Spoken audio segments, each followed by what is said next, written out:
वसल्लम कुरान की शक्ल में लेकर इस दुनिया के सामने आए थे। वाह वो नबियों में रहमत लक़ब पाने वाला, मुरादें गरीबों की बर लाने वाला, वो अपने पराये का गम खाने वाला, मुसीबत में गैरों के काम आने वाला, उतर कर हिरा से सुए कौम आया और एक नुस्खे कीमिया साथ लाया। सुभान अल्लाह।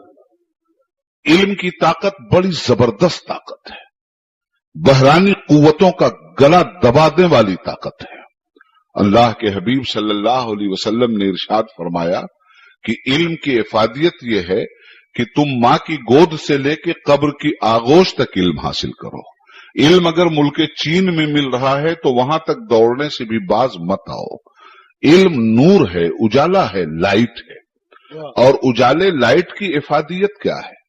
आप मुझे देख रहे हैं लाइट की मौजूदगी में, मैं आपको देख रहा हूं रोशनी की वजह से। ये अंधेरा हो जाए तो हम एक दूसरे को जानने के बावजूद पहचानने में धोखा खा जाएंगे। आप जिस कुर्सी पर बैठे हैं उसके पीछे भी जो लोग बैठे हैं उन्हें आप जानते हैं, आपके दाएं बाएं जो लोग बैठे हैं उनको भी आप जानते पहचानते हैं। मगर यकायक अंधेरा हो जाए और आपका इंटरव्यू ले लिया जाए कि आपसे 3 मीटर की दूरी पे जो आदमी बैठा है वो कौन है, अगरचे वो आपका बाप ही हो, आप यकीन के साथ नहीं कह सकते कि मेरा बाप है। अगरचे वो आपका भाई ही हो, आप यकीन की बुनियाद पर नहीं उसका तारुफ करवा सकते। अंधेरे में जब भी किसी का इंट्रोडक्शन होगा तो कयास की बुनियाद पर होगा, शुबहे की बुनियाद पर होगा।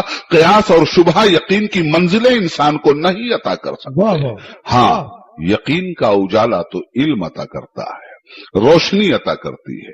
और रोशनी में सिर्फ इंसान के चेहरे का तारुफ नहीं होता, रोशनी में इंसान के कैरेक्टर का भी तारुफ होता है, रोशनी में इंसान के मिजाज का भी तारुफ होता है, रोशनी में इंसान की पसंद का भी तारुफ होता है, रोशनी में इंसान की रजालत और जलालत का भी तारुफ होता है, रोशनी में इंसान के रुश्दो हिदायत का भी तारुफ होता है, रोशनी में इंसान की जिहालत का भी तारुफ होता है, और रोशनी में इंसान के इल्म वकारो दबदबा का भी तारुफ होता है, रोशनी में इंसान की बुज़दिली का भी तारुफ होता है, रोशनी में इंसान की शुजाअत का भी तारुफ होता है, रोशनी में इंसान की बदअकीदगी का भी तारुफ होता है, रोशनी में इंसान की खुशअकीदगी का भी तारुफ होता है, रोशनी में इंसान रहमतों को भी पहचानता है, रोशनी में इंसान जहमतों को भी पहचानता है, रोशनी में इंसान अजाब को भी पहचानता है, रोशनी में इंसान सवाब को भी पहचानता है, रोशनी में इंसान घटिया लोगों को भी पहचानता है, कद्दावर शख्सियतों को भी पहचानता है। मगर रोशनी ना हो तो लोगों को पहचान नहीं सकता।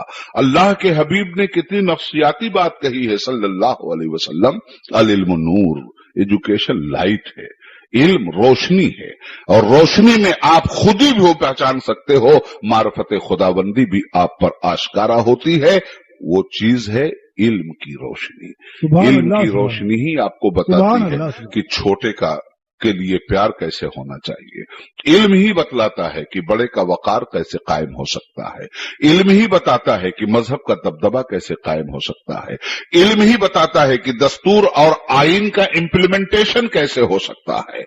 आपसे मैं अर्ज करना चाहता हूं, 144 आप सुनते हो, 144 की दफा आपने पढ़ा नहीं है, मगर उसका दबदबा ऐसा है कि दस्तूर को पेश करने वालों ने जहां 144 के निफाज की बात कर दी, वहां आप 5 आदमी इकट्ठा खड़े होने के लिए तैयार नहीं हो।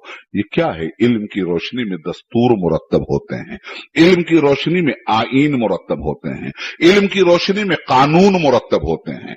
दुनिया के जो जितने ममालिक हैं वो कानून की बुनियाद पे चलते हैं। दुनिया की जितनी मुहज़्ज़ब सोसाइटीज हैं वो कानून की बुनियाद पे चलती हैं, और कानून इल्म की रोशनी में तैयार किया जाता है। कानून के नोको पलक को इल्म संवारता है। इसलिए हजरात, वो माहौल वहशी है जिसमें इल्म न हो। वो लोग जमाने से आरी हैं जिनके अंदर इल्म का अमल दखल न हो। मगर साहब, इस इल्म ने कितनी तबाहियां फैलाई हैं, उन तबाहियों को भी नजरअंदाज नहीं किया जा सकता। आज कत्लो गारतगरी इसी इल्म की बुनियाद पर है। काश ये इल्म ना होता तो इंसान कत्लो गारतगरी से बच जाता। काश ये इल्म ना होता तो इंसान बम बनाकर इंसानियत की हलाकत पे मोहर नहीं लगाता। इसी इल्म की कारस्तानियां तो हैं कि फिरका वाराना फसादात हो रहे हैं। इसी इल्म की कारस्तानियां हैं कि गुजरात जल गया। इसी इल्म की कारस्तानियां हैं कि एक दूसरा एक दूसरे को तस्लीम करने के लिए तैयार नहीं। इसी इल्म की कारस्तानियां हैं कि रात के अंधेरे में इंसान निकलता है तो इंसान से घबराता है, दिन के उजाले में जानवर निकलता है तो जानवर से नहीं घबराता, रात के अंधेरे में जानवर निकलता है तो जानवर से नहीं घबराता। मालूम यह हुआ कि इस इल्म ने अगर आदमी को बेकरां दौलतें अता की हैं तो दौलतों का खून निचोड़ने की सलाहियतें भी पैदा की हैं। मैं बहुत लंबी चौड़ी तमहीद में नहीं जाना चाहता, खुलासा कलाम यह है कि इस इल्म को निगेटिव तौर पर जब इस्तेमाल किया गया, अच्छा उसकी वजह क्या है? इस इल्म को इस्तेमाल करने के लिए भी कुछ बुनियादें कायम की गई हैं और उन बुनियादों पर यकीन करके इस इल्म की तामीर की गई है। मिसाल के तौर पर हमारे मुल्क को तरक्की देने के लिए, डेवलपमेंट की राह पे चलाने के लिए यहाँ के अहले इल्म ने ये तय किया कि ये मुल्क सेकुलरिज्म की राह पर चलकर तरक्की कर सकता है, तो यहाँ सेकुलरिज्म के फलसफे का नारा दिया गया। अमेरिका चाइना में कम्युनिज्म के फलसफे का नारा दिया गया। तो मैं आपसे कहना चाहता हूं कि ये सब के सब अपने अपने फलसफे के पीछे अपने इल्म की बेपनाह तवानाई और ताकत के जरिए अपने अपने मुल्क का डेवलपमेंट चाहते थे, अपने अपने मुल्क की खूबसूरती तदवीन चाहते थे, इस्तिक़रार चाहते थे, मगर ये इस्तेमार अपने अपने मुल्कों ही में नजर डालें। रशिया टूट गया, कम्युनिज्म का फलसफा मौजूद रहा। आज अमेरिका की धरती हिल रही है, सोशलिज्म का फलसफा मौजूद है। हिंदुस्तान की धरती पर नफरत की दीवारें तामीर हो रही हैं, सेकुलरिज्म का इल्म मौजूद है। पता ये चला कि ये सारी की सारी चीजें रहने के बावजूद इंसान मुतमईन नहीं हो सका। उसकी वजह यह है कि जो पढ़ाई गई, जो स्कूल खोले गए, जो तालीम दी गई, कहीं सेकुलरिज्म के नाम पर दी गई, कहीं कम्युनिज्म के नाम पर दी गई, कहीं सोशलिज्म के नाम पर दी गई। इस्लाम को फिर क्या जरूरत थी बात करने की तालीम की? इस्लाम को क्या पड़ी थी फिर एजुकेशन की बात करने की? इस्लाम ने भी जुबान खोली है तो तालीम के नाम से खोली है। इस्लाम ने भी पहला मैसेज दुनिया को पास किया है तो तालीम के नाम से पास किया है। इस्लाम के पैगंबर ने भी फर्स्ट एड्रेस कायनात से किया है तो तालीम के नाम से किया है। इस्लाम के पैगंबर ने कायनात के सामने आफाकियत के दरेचे खोले हैं तो तालीम के नाम पर खोले हैं। सवाल यह है कि तालीम तो इस तरह बदनुमा दाग बन गई इंसानियत के लिए। तालीम ने तो इंसान को चोर उचक्का डाकू बना दिया। तालीम ने तो इंसान को इंसान की लाशों पर इख्तिदार की कुर्सी रखने का हौसला दिया। तालीम ने तो मसूलिनी पैदा किया, तालीम ने हिटलर पैदा किया, तालीम ने चंगेज पैदा किया, तालीम ने एडवानी पैदा किया, तालीम ने बाल ठाकरे पैदा किया, तालीम ने वाजपेयी पैदा किया, तालीम ने अबू जहल पैदा किया। तालीम ने अबुल हकम अपने आप को कहता था, उसके पास भी तालीम थी। शेरो अदब के बड़े भारी फनकार ये लोग थे। तो तालीम हासिल करने वालों का गरोह दर गरोह हमारे सामने ऐसा है जिसने इंसानियत से इंसानियत की कीमतें छीन ली, जिसने आदमियत से आदमियत का वकार छीन लिया, जिसने धरती को फसादो खून में भर दिया। जहरल फसाद फिल बर्र वल बहर, सारी कायनात में तमद्दुनी बहरान आ गया और जमीन फसाद से भर गई। ऐसे आलम में इस्लाम को क्या पड़ी थी कि इसने भी जुबान खोली तो तालीम के नाम से। पैगंबर इस्लाम को क्या पड़ी थी, उन्होंने भी जुबान मुबारक खोली तो तालीम के नाम से। याद रखना, उनकी तालीम में हमारी तालीम में जमीनों आसमान का फर्क है।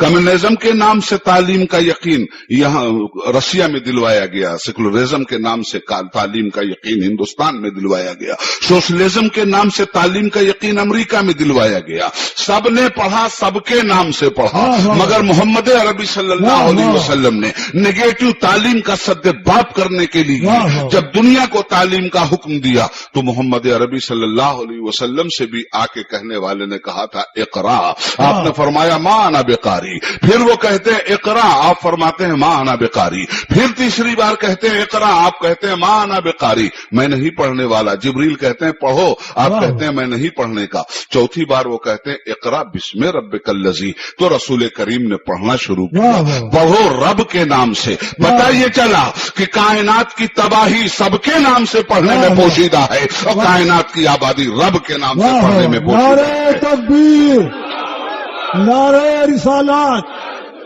मौलाना उबैदुल्लाह खान साहब اس لیے اسلام نے جب تعلیم کا کنسپٹ دیا تو شترے بیومہار کی طرح نہیں دیا. اسلام نے جب تعلیم کا کنسپٹ دیا تو آزادانہ روش کی بنیاد پہ نہیں دیا. اسلام نے جب تعلیم کا حکم دیا تو بد تہذیبیوں کو اس کی بنیاد نہیں بنایا. اسلام نے جب تعلیم کا حکم دیا تو حصول دولت کو پر اس کی بنیاد نہیں رکھی. اسلام نے جب تعلیم کا حکم دیا تو استعماریت اسلام کے نزدیک نہیں رہی. اسلام نے جب تعلیم کا حکم دیا تو الخلق و عیال اللہ کے کنسپٹ کے ساتھ دیا. اسلام نے جب تعلیم کا حکم دیا تو چھوٹوں پر رحمت اور بڑوں کی عزت کے رابطے کے حوالے کے ساتھ دیا. اللہ کے حبیب نے کنڈیشنل تعلیم کی بات کی. اقرا بسم ربک الذی، پڑھو مگر رب کے نام کے ساتھ پڑھو. کس رب کے نام سے؟ اب رب کا تعارف بھی اسی تعلیم میں ہو رہا ہے. جس نے ایک قطرہ خون کی پھٹکی سے انسان کو دنیا میں کھڑا کر دیا، اس رب کے نام سے پڑھو. جو رب بڑا مہربان ہے. اکرم الذی علم بالقلم. اور صرف پڑھنے سے کائنات کی ضروریات کا حل نہیں نکل سکتا تھا. صرف پڑھانے سے کائنات کے مسائل حل نہیں ہو سکتے تھے. اس لیے کہ اگر دنیا میں آپ پازیٹو تعلیم بھی دینا چاہیں تو جس علاقے میں آپ پڑھائیں گے اس کا فائدہ اسی علاقے کو مل سکے گا، دوسرا علاقہ فائدے سے محروم رہ جائے گا. آپ جس علاقے میں پڑھیں گے اسی علاقے میں آپ کو فائدہ حاصل ہوگا، دوسرا علاقہ تعلیم سے محروم رہ جائے گا. اس لیے قرآن کریم کہتا ہے اقرا وربک الاکرم الذی علم بالقلم علم الانسان ما لم یعلم. پڑھو اس پاک مہربان پروردگار کے نام سے جس نے انسانیت کو اپنے فضل و کرم سے علم کا قلم بخشا، قلم کا علم بخشا. اور قلم کے علم کی بات جانتے ہو کہنے والے نے کیا پیاری بات کہی تھی. اے اہل ادب آؤ یہ جاگیر سنبھالو. اے اہل ادب آؤ یہ جاگیر سنبھالو، میں مملکت لوح قلم بانٹ رہا ہوں. قلم کا علم جب دیا گیا تو جانتے ہو قلم نے انقلاب کیسے برپا کیا. کبھی تقریروں کے ذریعے انقلاب نہیں برپا ہوتا، انقلاب تحریکوں کے ذریعے برپا ہوتا ہے، اور تحریکیں قلم کے ذریعے عالم وجود میں آتی ہیں. میں ایک چھوٹی سی مثال آپ کو دے دوں. دنیا کی سب سے بڑی شہنشاہیت کا نام ایران تھا. دنیا کی سب سے بڑی شہنشاہیت کا نام رضا پہلوی تھا. سب سے دنیا کی تاریخی اور پرانی شہنشاہیت تھی، بہت ٹھوس بنیادوں پہ قائم تھی وہ شہنشاہیت. اس شہنشاہیت کو کس علم نے پٹکا، اس شہنشاہیت کو کس طاقت نے پٹکا. بہت دور فرانس میں خمینی بیٹھا ہوا تھا اور وہاں سے قلم کا وہ جادو چل رہا تھا کہ اہل ایران کے سینے کے پار ہوتا چلا جا رہا تھا. قلم کی روشنائی کے ذریعے علم کے موتیوں کو اس نے صفحات پر بکھیرا تھا، اور نتیجہ یہ ہوا کہ وہ صفحات پہ انقلاب نہیں بکھیرا گیا، انسان کے دل پہ وہ انقلاب بکھیرا گیا. اور دیکھتے دیکھتے ایک وقت آیا قلم کے انقلاب کا کہ خمینی کی سواری فرانس سے ایران آ رہی تھی اور ایران